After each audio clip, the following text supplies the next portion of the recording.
AP Nandyal జిల్లా శ్రీశైలం జలాశయాన్ని పరిశీలించారు. NDSA chairman Anil Jain, సభ్యులు plunge pool, cylinder, apron, approach road పరిశీలించి పలు సూచనలు చేశామన్నారు. రాష్ట్ర ప్రభుత్వం 2.8 కోట్ల నిధులు విడుదల చేసిందన్నారు. వాటితోనే పనులు చేస్తున్నట్లు తెలిపారు. Dam gates, rubber seats, bottoms leakage వల్ల వాటర్ వృధా అవ్వకుండా పనులు చేస్తున్నట్లు చెప్పారు. సిలిండర్ ప్రొటెక్షన్ ఏ విధంగా చేయాలనేది మరికొద్ది రోజుల్లో గైడ్ లైన్స్ ఇస్తామన్నారు. ప్లంజ్ పూల్ వీడియోగ్రఫీ చేసే ఏ విధంగా సమస్యలు పరిష్కరించాలని సలహాలు ఇస్తామన్నారు CE Kabir Pasha.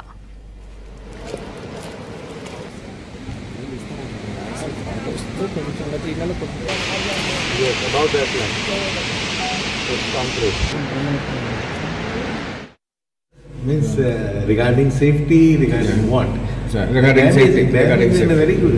Dam is in a good shape. There are no major issues with the dam. Okay, sir. The only thing we have to look for, basic purpose of coming here, to look into the safety of the plunge pool. Okay, sir. Other things already Dam Authority have started taking care, like reaming of the drainage pipes, and some remedial actions also they are taking at the dam top. Okay, sir. So for plunge pool, we have studied all the drawings here today, Sir. and then we'll take a decision what should be the short-term measures, what should be the long-term measures. DSA chairman గారు అనిల్ జైన్ గారు వాళ్ళ టీంతో పాటు అట్లాగే state dam safety officer Kumar గారు మేమందరం కూడా morning నుంచి విజిట్ చేయడం జరిగింది.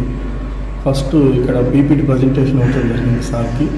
మేము డ్యూరింగ్ పీపీటీ ప్రజెంటేషన్ డ్యామ్ గురించి మన మెయింటెనెన్స్ ఇష్యూస్ కానీ దాని సైలెంట్ ఫీచర్స్, ప్లంజ్ పూల్ పరిస్థితి అవన్నీ కూడా చెప్పడం జరిగింది.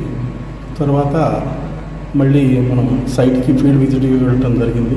ఫీల్డ్ విజిట్లో యాక్చువల్గా ప్లంజ్ పూల్ దగ్గరికి వెళ్ళని అప్రోచ్ రోడ్డు లేకపోయినా కూడా బై వాక్ కొంత దూరం వెళ్ళి ప్లంజ్ పూల్కి పైన ఉన్న సిలిండర్స్, యాప్రాను అవి కూడా వెరిఫికేషన్ చేయడం జరిగింది. వెరిఫై చేసి సార్ కూడా కొన్ని సూచనలు ఇచ్చారు. అప్రోచ్ రోడ్ ఎలా వేయాలి దాన్ని సంబంధించి అంటే అసలు ప్లంజ్ పూల్ వర్క్స్ చేయాలంటే అప్రోచ్ ఉండాలి కాబట్టి సార్ కూడా అప్రోచ్